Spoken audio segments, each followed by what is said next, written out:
Olá pessoal, tudo bem? Nossa avaliação de lógica e linguagem de programação vai ocorrer no dia 27, na próxima terça, e a aula de hoje é sobre uma revisão. Nesta avaliação acontecerá duas abordagens: a abordagem do algoritmo e a abordagem da codificação. Vou explicar o que cada uma significa, para vocês saberem o que vão fazer, né, durante a avaliação. Quando eu falo do algoritmo, é escrever em forma de texto, sem utilizar o Python. Eu não sei se vocês se lembram, mas no início da disciplina que nós tínhamos aula lá na sala de aula, sem ser no laboratório, nós usamos várias resoluções de algoritmos, vocês escreviam no caderno, eu colocava no quadro, sem ainda ter aprendido a utilizar a linguagem Python. Então, vai ter questões de avaliação que vocês precisam fazer uma resolução daquele tipo, né? A gente vai fazer uma aqui, eu vou mostrar a outra para vocês terem noção e refrescando a mente aí, relembrando o que vocês têm anotado no caderno, que vocês podem acessar também. Já na codificação, nós vamos utilizar a linguagem de programação Python, escrever as respostas, né, em formato de código. E nessas respostas aí pode ter o if, o elif, o else, o while, o print, né, o input, o int, o float, essas palavras do Python, ok? Então vamos lá. Eu coloquei aqui o primeiro exemplo, vou aumentar aqui o tamanho do texto, né? Algoritmo, vou aumentar mais um pouco. Isso. Algoritmo para calcular a média e mostrar aprovado ou reprovado, considerando a média 6. Então esse algoritmo vocês têm anotado no caderno de vocês, mas eu vou aqui relembrar, né? O primeiro passo para a gente calcular a média, né, eu vou considerar aqui como sendo a média entre duas notas. Então, se eu quero calcular a média entre essas duas notas, a primeira coisa que eu preciso são esses dados, são essas notas. Então, se eu preciso das notas e a pessoa que vai utilizar o algoritmo, né, ela tem essas notas, eu vou obter.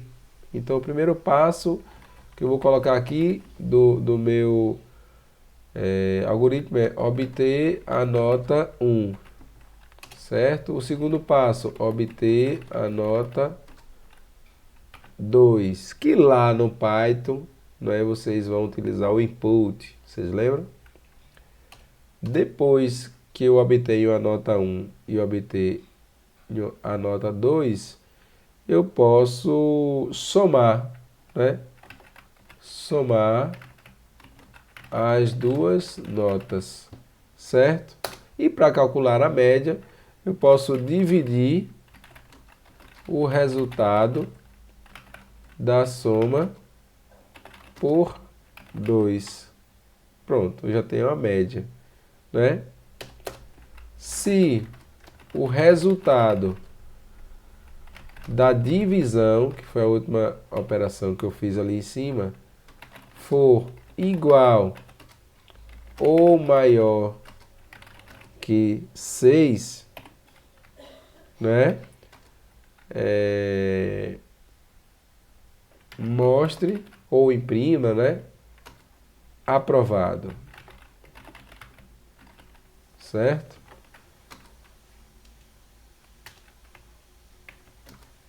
Se não, né? Mostre, se não, mostre reprovado. Ok? Então esse é um algoritmo básico. Então eu quero que vocês, quando na avaliação que vocês vão fazer, tiver acesso, vocês perceberem que a questão é de algoritmo, para você escrever o algoritmo, é mais ou menos nesse formato aqui. Não precisa estar tudo igual ao meu, não.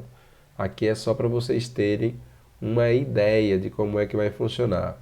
Na aula, nós já fizemos um exercício que envolvia tanto o algoritmo quanto a parte de codificação.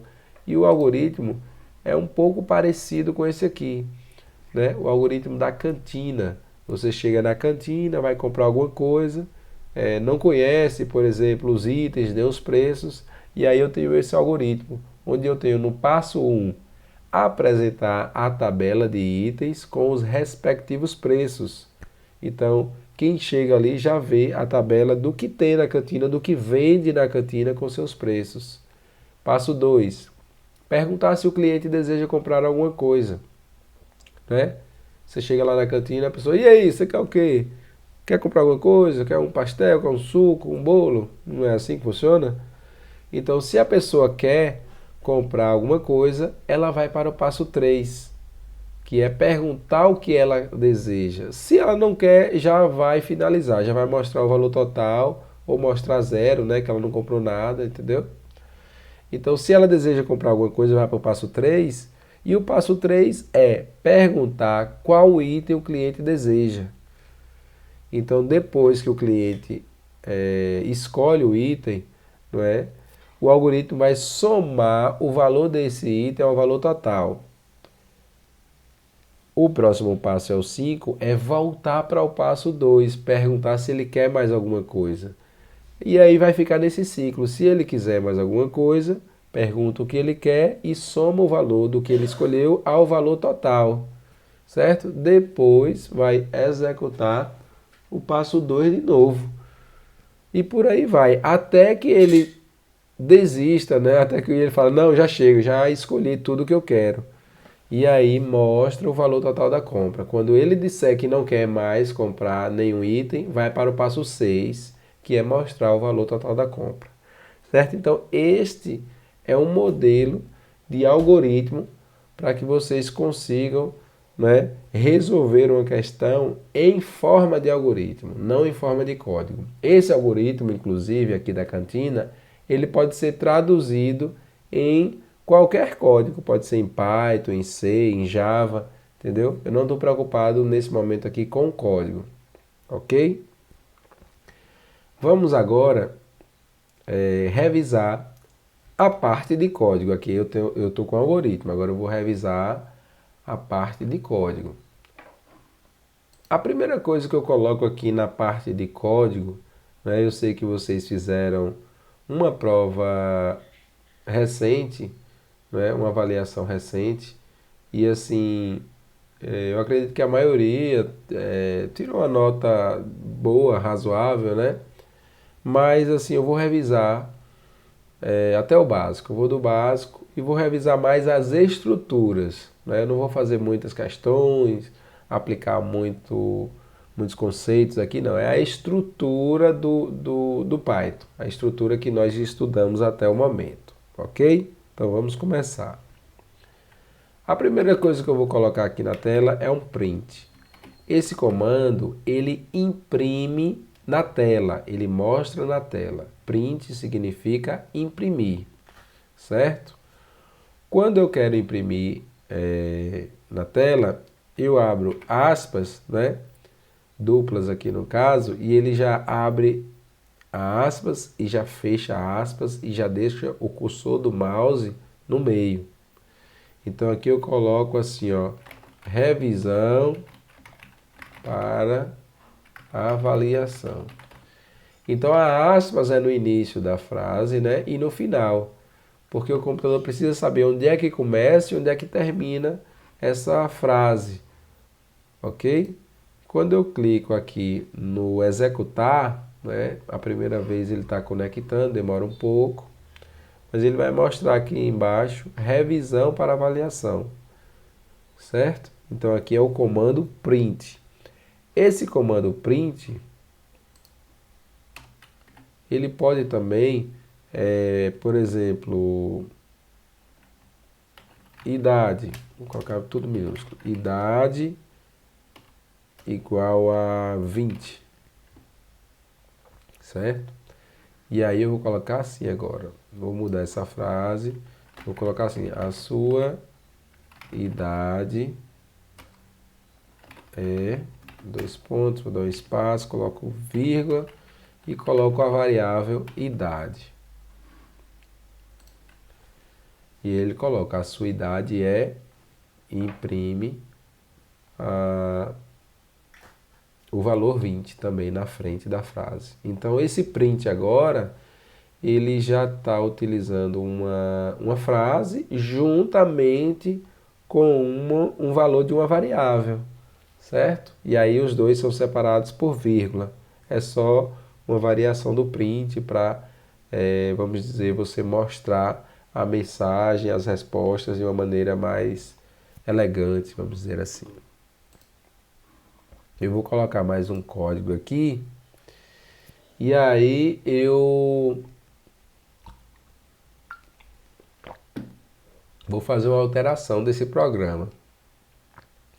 Idade, já nesse programa de cima, ele recebe 20. Nesse outro aqui, eu vou colocar o seguinte. Eu não sei qual é a idade, mas eu quero que a pessoa digite. A idade é um número inteiro. Se é um comando de entrada, eu utilizo o input, significa entrada. E já coloco aqui, ó. Digite sua idade. Certo? E eu vou até copiar aqui esse print, vou colocar ele aqui embaixo. E vou executar. Agora a idade não é mais 20. Ele pergunta, digite a sua idade. Eu vou colocar aqui 60. Ele coloca, sua idade é 60. Entendeu? Aqui eu tenho na primeira situação uma variável que ela é iniciada com um valor específico, o valor sempre vai ser 20. Né? Também eu posso alterar, se eu colocar aqui idade agora 30, né? Essa idade que vai ser impressa é 30, ele atualizou lá na memória, no lugar que está armazenado a idade. Mas nessa aqui de baixo, na segunda opção aqui, a idade pode ser qualquer idade, vai depender do que a pessoa digitar. Né? A pessoa digitar 20, a idade vai ser 20, digitar 60, a idade vai ser 60. Por quê? Aqui eu tenho uma entrada, ó, eu tenho um input que vem do teclado e depois que vem do teclado é transformada no número inteiro, certo? Por isso que eu tenho int e depois input, ok? Então essas duas maneiras de colocar o print. E aí eu vou aproveitar esse trecho aqui para já mostrar uma outra estrutura, que é a estrutura de seleção aqui do if, do se, né? E do se não, certo? Então, se, olha só, toda vez que eu coloco um se, vai vir agora aqui uma pergunta, uma condição. Essa condição ela vai ser ou verdade ou falso, certo? Então eu vou dizer assim, ó, se idade maior ou igual a 18, e aqui eu vou terminar o comando de linha do if com dois pontos. Sempre que eu coloco um if, o final dessa linha do if tem que ter esses dois pontos. Se você esquecer disso, o seu algoritmo vai apontar um erro, certo? Então, se idade maior ou igual a 18, eu vou dizer o seguinte, print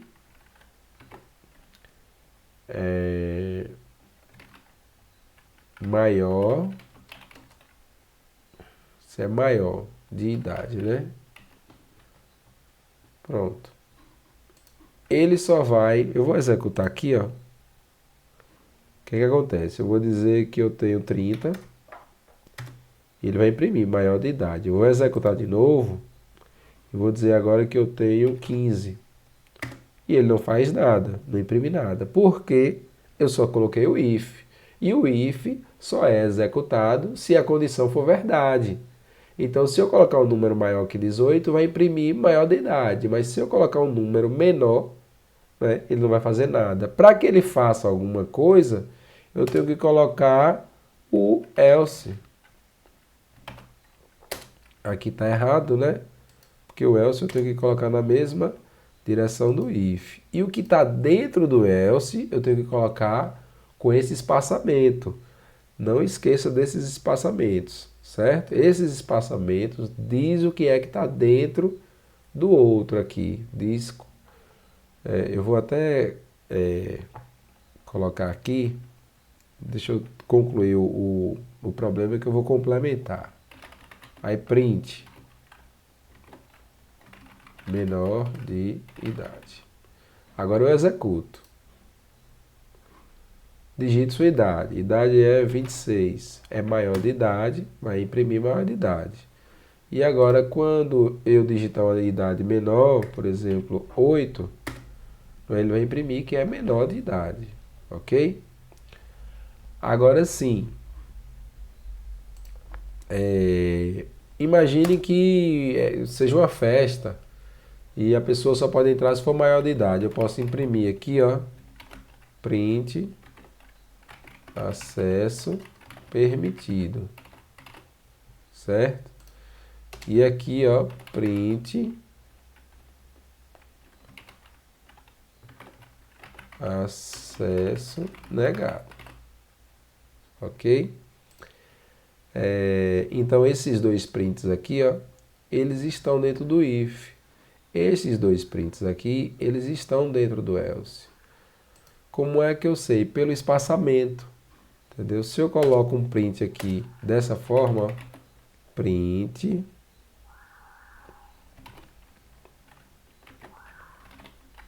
programa encerrado. Então, se eu coloco um print dessa forma, eu sei que esse print aqui, ó, ele não está mais dentro do else, porque ele não tem mais esse espaçamento, ó, que indica que está dentro. Ele está fora, ele está no mesmo alinhamento do else. Então, esses espaçamentos no Python são extremamente importantes. Ok? Agora eu vou executar para vocês verem. Ó.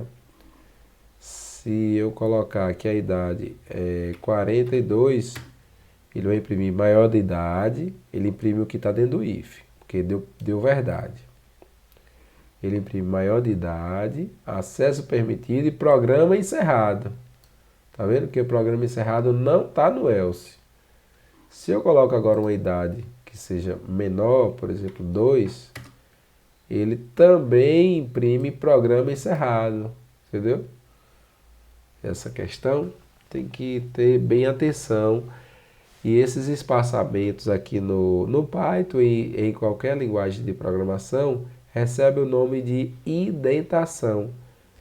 Se alguém falar assim, ó, indente seu código, coloque uma indentação no seu código, é que você tem que ajustar os espaçamentos. Certo? Outra estrutura que nós utilizamos, eu vou colocar mais um código aqui, e essa questão caiu na avaliação de vocês, que foi assim, número,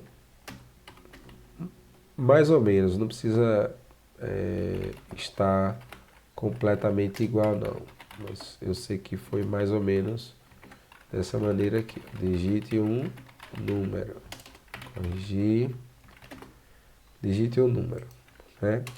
Aí agora eu falo assim, ó, se número é maior, não, vou colocar maior que 0, ó, os dois pontos que eu não posso esquecer, e o que eu quero executar agora dentro do if, se esse número for realmente maior do que 0, o que eu quero executar dentro do if, quando eu dou um enter, ó, ele já dá os espaçamentos para dentro, né, em direção à direita. Então, se número é maior do que 0, eu vou dizer assim, ó, print. Eu não posso só, não, eu estou colocando print, porque é mais simples, mas eu posso fazer outras operações aqui dentro do if, viu? Não necessariamente é só print, não. Se número é maior do que zero, imprime positivo.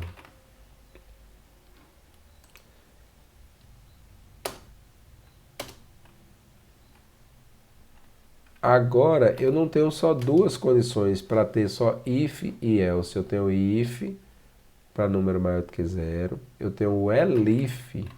E o elif também tem uma condição. Então, número menor do que zero. Né? E também tem os dois pontos. Aí eu imprimo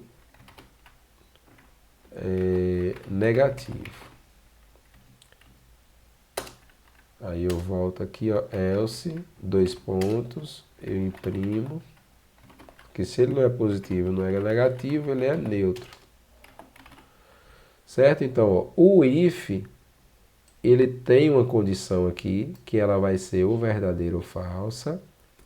O elif tem uma condição aqui, que vai ser o verdadeiro ou falsa. O único que não tem condição nenhuma, porque é só a negação de todos aqueles que veio anteriormente, é o else. Então o else aqui, ó, o else lá naquele exemplo de cima, não tem condição, né? Porque o else já é a negação daquilo que veio anteriormente. Ele não precisa mais testar, ele já tem certeza. Se caiu no else, é porque todos os anteriores foram falsos.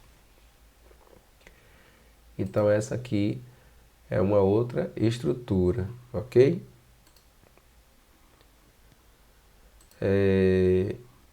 Já no laço de repetição, eu vou colocar aqui um comentário, né? Vou colocar aqui laço de repetição, certo? Quando eu coloco esse cerquilho, né? O jogo da velha, o hashtag, é um comentário.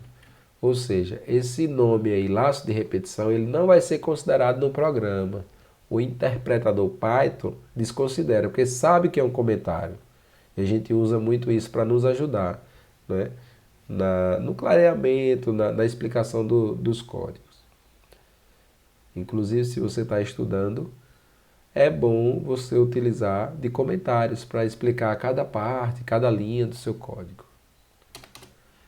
Então, o laço de repetição, eu vou colocar aqui um exemplo. Imprima os números de 1 a 100. Né? Eu poderia fazer assim, ó, print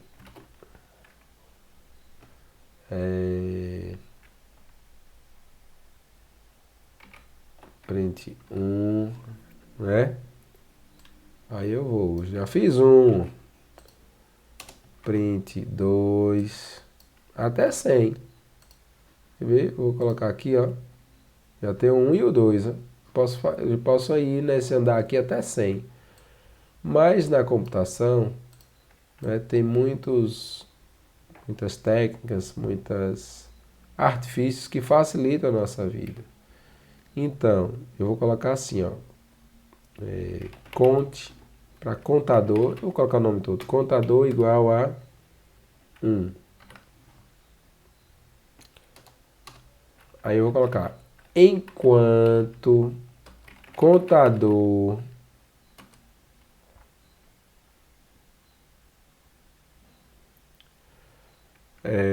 por exemplo, enquanto contador menor do que 100, aí ó, sempre no final aqui tem que ter os dois pontos.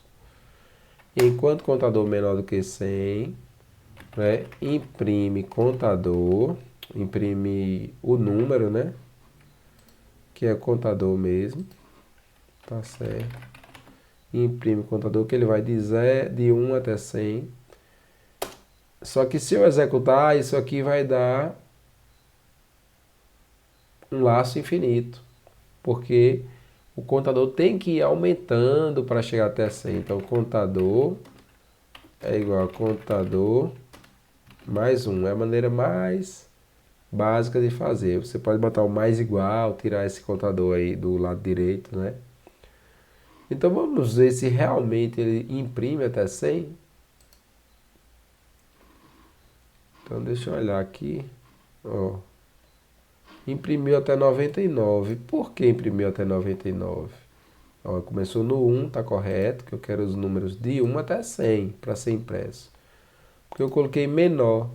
E aí quando ele for 100, ele não entra mais no laço. Então para ele entrar com o número 100, eu coloco menor igual. Certo? Porque quando ele for 100, vai perguntar assim, ó, 100 é menor ou igual do que 100? Verdade. Aí imprime 100. Agora, começa no 1, tá certo? E vai até o 100. Então esse é um laço de repetição, né? Então lembrem-se, o while tem uma condição que ela vai ser verdadeira ou falsa. Também finaliza aqui, ó, com os dois pontos, e tudo que tiver dentro do while tem que estar com espaçamento, né? Tem que estar com indentação aqui, ó. Essas duas linhas estão dentro do while. E se eu estou dizendo aqui contador menor ou igual a 100, é uma condição, né? Como o contador começa com 1, ela vai ser verdade, mas em algum momento ela tem que ser falsa, senão fica a vida toda aqui imprimindo esse número. Então, para ela ser falsa, esse contador ele vai sendo incrementado, né? Ele vai aumentando de 1 em 1. E aí acontece a impressão de 1 em 1 também do contador, que chega na resposta, na conclusão que eu quero, no objetivo que eu quero. Entenderam? Então, assim, as estruturas são essas. Vocês têm que se atentar para esses dois pontos, para o if, elif, else, como é que funciona, né, no exemplo anterior. Utilizar o print, utilizar input de maneira adequada para a entrada de dados, né? E nessa questão aqui do while, lembrar bem que nós temos esse contador, né, para ser um critério de parada. Eu vou alterar aqui o objetivo dessa questão para a gente ver como é que fica. Imprima os números de 1 a 100. Eu vou colocar diferente. Eu vou colocar assim, ó. Some os números de 1 a 20. Some os números de 1 a 20. E mostre o total. Olha só como a questão mudou.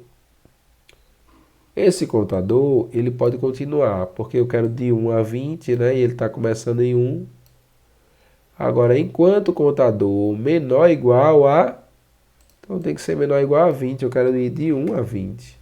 Entendeu? Já mudou aqui essa condição. Os dois pontos continuam, o while continua. E agora eu não quero mais imprimir contador, né? Eu não quero mais imprimir.